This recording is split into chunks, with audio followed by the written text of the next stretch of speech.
राधे राधे, हरे कृष्णा, जय माँ शारदे। प्रिय श्रोताओं, आज मैं आपको माँ सरस्वती के अवतरण की कथा सुना रही हूँ। आप सभी जानते हैं कि आज वसंत पंचमी का पावन त्योहार है। माँ सरस्वती विद्या की देवी हैं, इसलिए सभी छात्र इस दिन माँ सरस्वती की आराधना करते हैं। इसी दिन माँ सरस्वती जी का अवतरण हुआ था। सृष्टि के निर्माण के समय भगवान श्री विष्णु के निर्देशानुसार श्री ब्रह्मा जी ने पृथ्वी लोक में मनुष्य योनि की रचना की।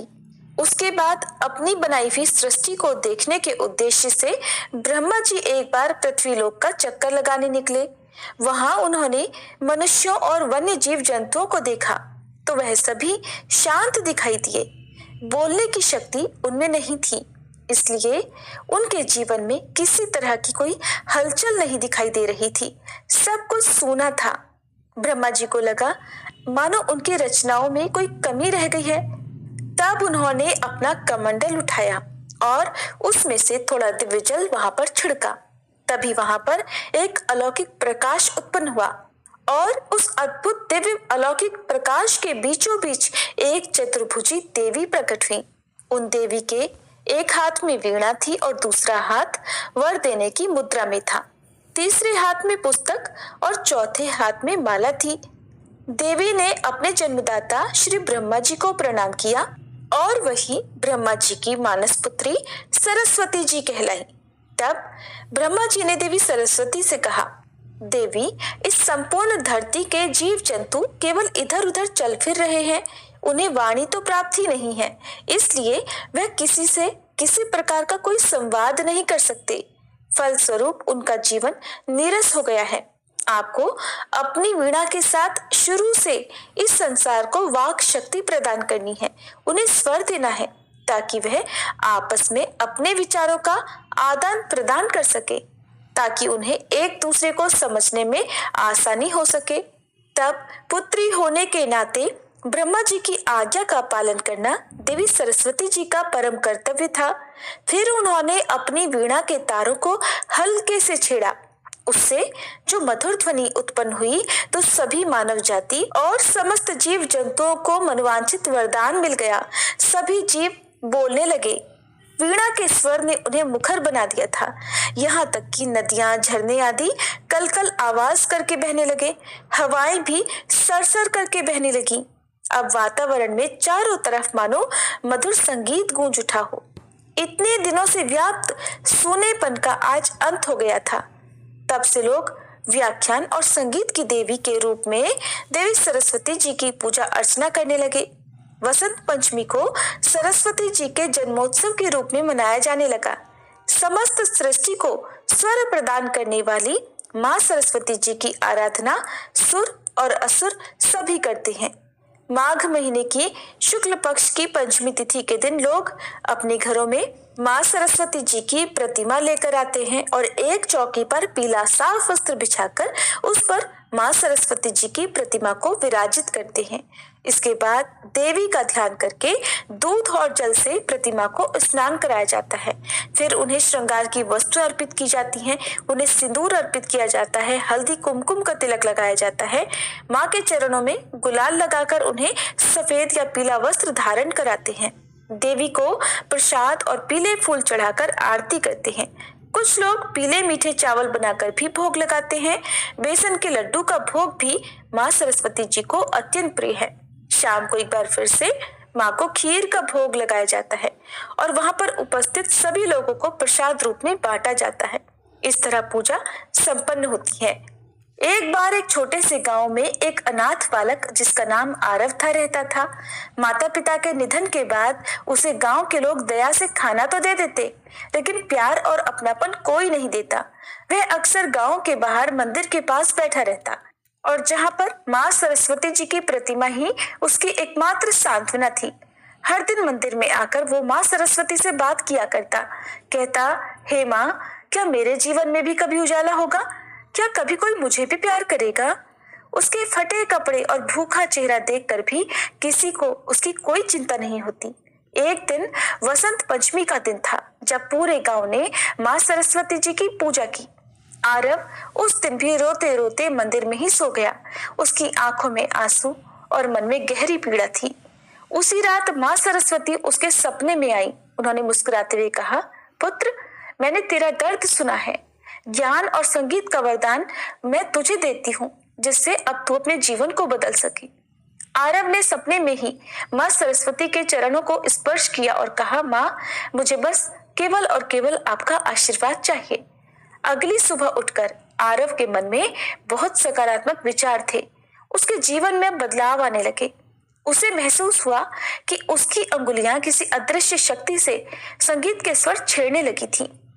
मंदिर के पुजारी ने उसका यह हुनर देखकर उसे खूब प्रोत्साहित किया और एक टूटी हुई बांसुरी उसे दी।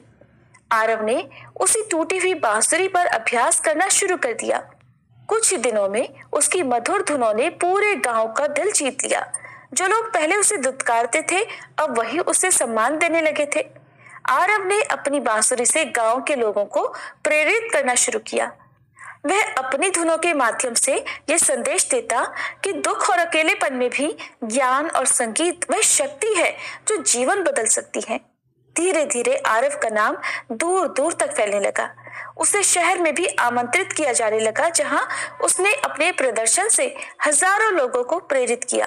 फिर एक दिन वसंत पंचमी के दिन आरव ने अपनी पहली कमाई से माँ सरस्वती के उसी मंदिर की मरम्मत करवाई, जिसमें अक्सर वह रोता था, सोता था और माँ सरस्वती से बातें किया करता था।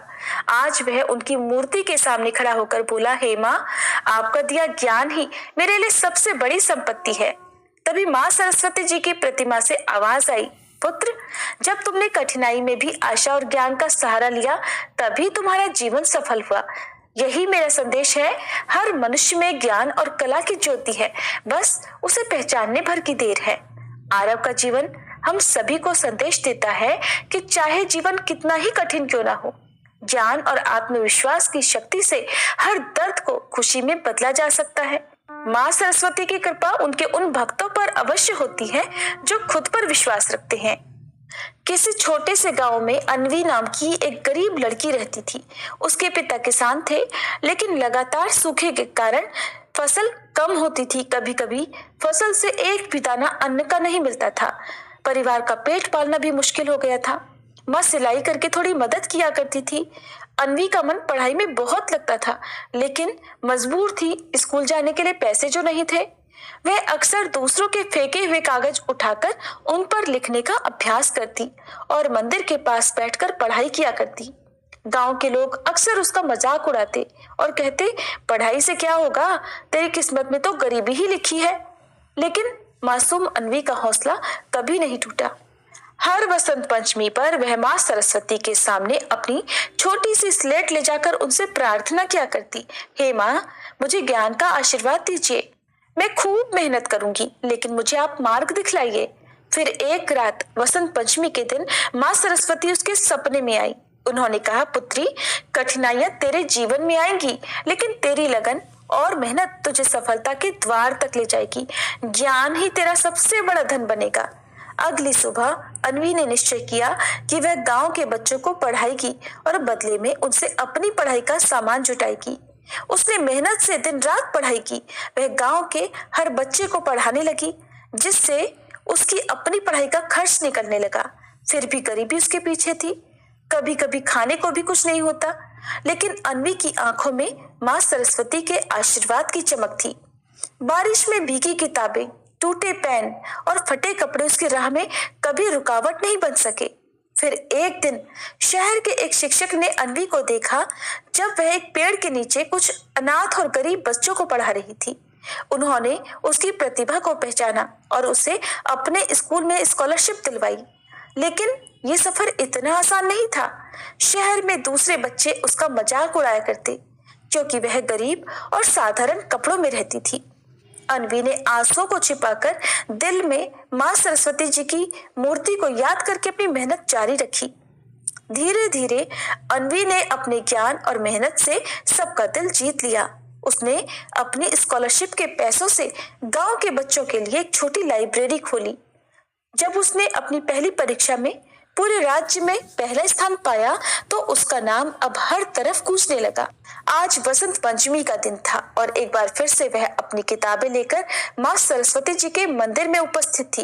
कहने लगी, हे माँ, आपका आशीर्वाद ही मेरी ताकत है, आपने ही मुझे रास्ता दिखाया।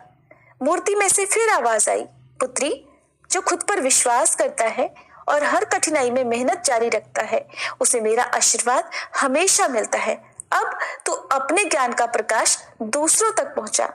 और तब अन्वी माँ सरस्वती जी के आशीर्वाद और अपनी मेहनत से एक प्रसिद्ध शिक्षिका बन गई। फिर उसने गरीब बच्चों की मदद के लिए कई स्कूल खोले। जो लोग कभी उसका मजाक उड़ाया करते थे, आज वही उसकी तारीफें करते नहीं थकते थे। अन्वी की ये कहानी हमें सिखाती है कि ज्ञान, मेहनत और ईश्वर के प्रति आस्था के बल पर हर बाधा को पार किया जा सकता है। माँ सरस्वती का आशीर्वाद उन्हीं को मिलता है जो सच्चे मन से प्रयास करते हैं और कभी हार नहीं मानते।